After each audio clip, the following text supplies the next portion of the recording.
saber como esse amor impossível tem me feito padecer. Eis aqui minha desdita, a minha sorte mesquinha. Não posso ser de você, você não pode ser minha.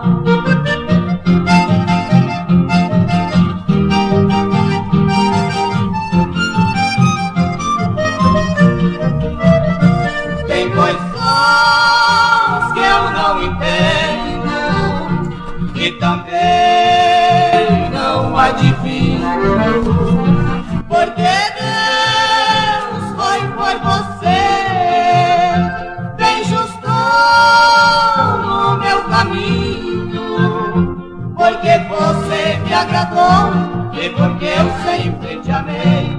Eu sei que você não sabe, você sabe que eu não sei.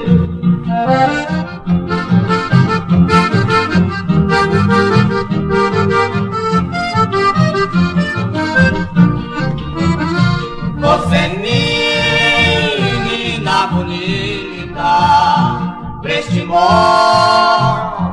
santa e pura, é toda minha desdita, é toda minha loucura. Tenho sofrido bastante, mas não maldigo esse amor. Sofro até com alegria, pois você é a minha dor.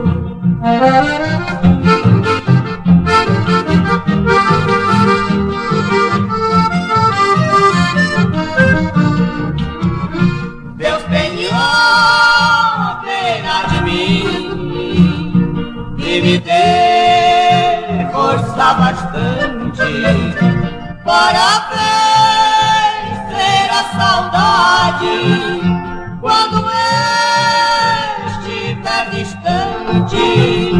Como é triste a minha sorte, meu sofrimento invencível. É tortura, é quase morte, o meu amor impossível.